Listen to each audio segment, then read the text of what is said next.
It's Warren Sprouse. You're on the Bible Forum. We're here every Sunday night from 8 to 10 p.m. Eastern. Tonight we're talking about school. School's going to start this week here in Charleston, South Carolina. I don't know what it is in your neck of the woods.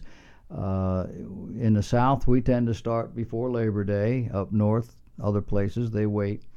But there's a article that came out this week, why American children are not learning.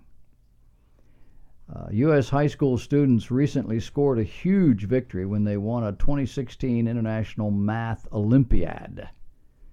However, not because of the American school system.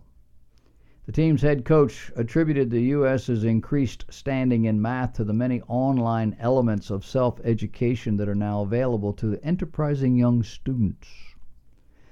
Education expert Mark Tucker in the Heckinger report said, American students don't get math, quote, because their elementary school teachers don't get math either. He explains by saying that we are mainly recruiting teacher candidates from the bottom half of the kids who go to college. These kids come out of high school with a very shaky command of high school math and eventually become teachers who can show their students the steps for doing a long division problem but can't tell them how it works. So when their students get to high school, they can't really do algebra either because they don't understand how arithmetic works. And this doesn't even factor in the psychosocial chaos that plagues our federal system. Here's one case in point. A teacher in a school district showing what they really care about.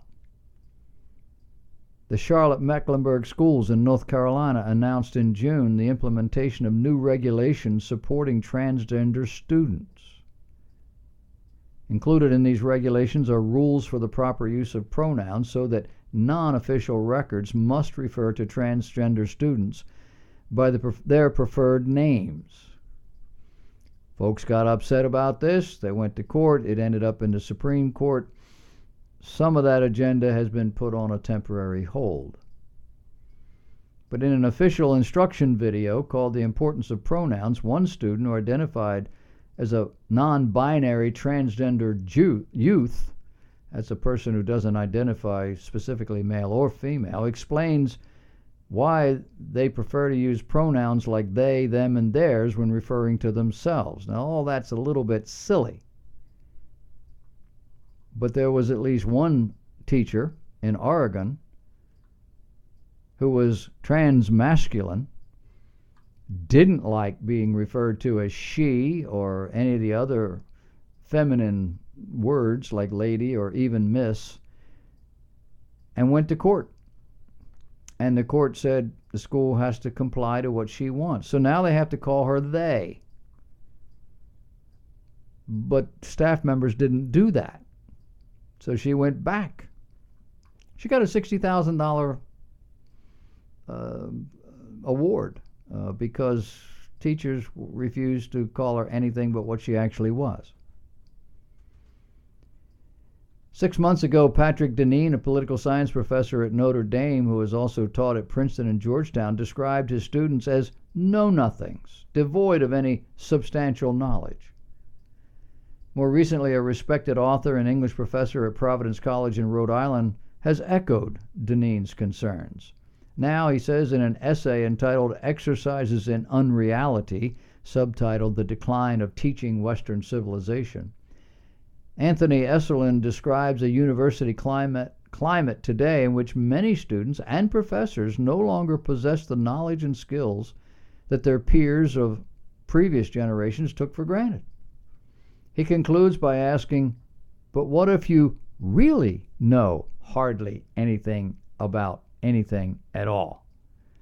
He admits this is something of an exaggeration, but not as much as you might think, saying, as professor of English right now, even at our school, which accepts only a small fraction of students who apply for admission, he says, quote, I now regularly meet students who have never heard the names of most English authors who lived before 1900. Milton, Chaucer, Pope, Wordsworth, Byron, Keats, Tennyson, Yeats. Poetry has been largely abandoned. Their knowledge of English grammar is so spotty at best and often non-existent. He said it's because grammar, as its own subject worthy of systematic study, has been abandoned. Those of my students who know some grammar know it because they've taken Latin in high school or they were taught at home. The writing of most students is irreparable in the way that aphasia is. You cannot point to a sentence and say simply, your verb here does not agree with your subject. And you can't do that because they don't understand the terms of the comment. They don't know what a verb is. They don't know what a subject is. Their sentences will have no clear subject or verb to begin with. The students make grammatical errors for which there are no names. Their experience of the written language has been formed by junk fiction in school, text messages, blog posts, blather on the airwaves, and the bureaucratic sludge that they're being taught under the heading of formal writing. These are things George Orwell identified and skewered 70 years ago. But as the professor points out, these students don't know who he is either. The best of them, he says, are bad writers of English. The others write no language known to mankind. His criticism is supported not only by similar laments from his fellow professors, but also by statistics that show only a minority of American students are proficient in reading and writing, and by the fact that billions of dollars each year are spent on remedial courses in college. In another post this week, I can't remember what it was or who wrote it, an academic observer notes that, quote, U.S. colleges and universities have been completely taken over by the liberal progressive establishment. So why are they still discussed in the media as segregated and racist? One reason might be propaganda. You see, it works. Another may be an unwillingness to move on. It's not 1960 any longer, but the aging civil rights activists don't seem to notice that. Or it could be that it simply works, preying on an ignorant populace. Dr. Esselin says they can't conjugate a sentence. Maybe they can't read. The author of this piece observes that minorities complain about discrimination, intimidation, insecurity in colleges, in universities, places that have bent over backwards to make sure it doesn't work like that. At the same time, they enjoy what can only be called reverse discrimination. There are courses in college that no Caucasian student is allowed to take. There are dormitories no Caucasian may inhabit. There are events which no Caucasian may participate. There are scholarships and exceptions available only to minorities. There are all sorts of remedial options as well as exceptions. Why? Well, because the establishment believes these students are not as well prepared as others and may feel intimidated simply by being in the same classes, the same activities, the same dorms. Well, at least one black activist is standing up. He equates the University of Connecticut's housing policy with Jim Crow laws. What's going on? Black students may only be housed in black dorms. Hey, Jim Crow. At UCLA, there's an African student union with very few Africans as members. This student union insists there be an African diaspora floor on their dorm. A group of Pitzer College students are looking for students to share off-campus housing, but the sign says whites need not apply. According to Claremont Independent, Pitzer College student Carrie Urania posted a Facebook that she and some friends were in search of an additional roommate. She added that all potential roommates must be POC, people of color. The theme is the same: indoctrination, social engineering, rather than education has dumbed down an entire generation, or three, harming black Americans more than they harm any other group. There is one bright spot. A U.S. high school students recently scored a huge victory when they won the International Math Olympiad. But the team's head coach attributed U.S.'s increased standing to math and many of the online elements and self-education available to young adults. It wasn't the school that made the difference. Why can't they excel in math? Through the courses they take in the classroom. And there is a wealth of information out there that indicates it's because in our so-called public education system, we don't want them to. See, that's crazy. No. Children want to learn. Put them in any environment where they can learn something, they want to learn it. If they're in an environment where they're not learning, it's not their fault. Plain and simple.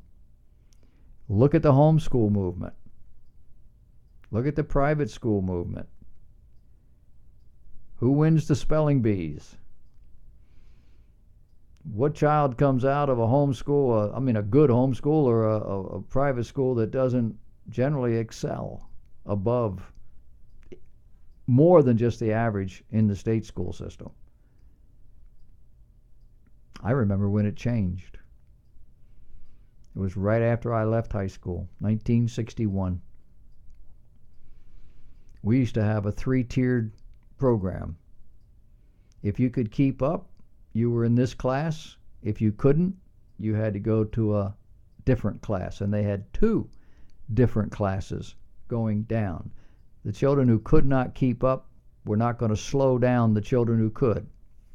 That changed because it wasn't fair. And what happened? The children that could slowed down. And that's largely where homeschool came from. And that's largely where Christian schools came from. Maybe not the ones in the South, because they started primarily around the time of segregation,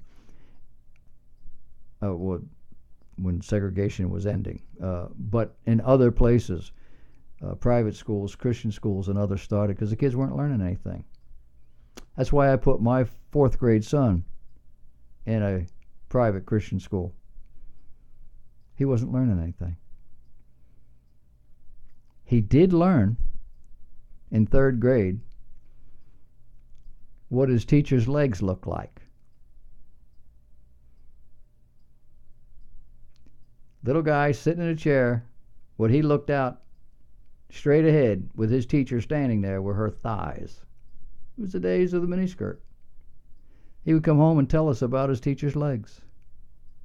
That was it. We're done. 8-year-old kid. 1971. Private school. Never came back. A lot of parents do that sort of thing, and it's a lot worse now.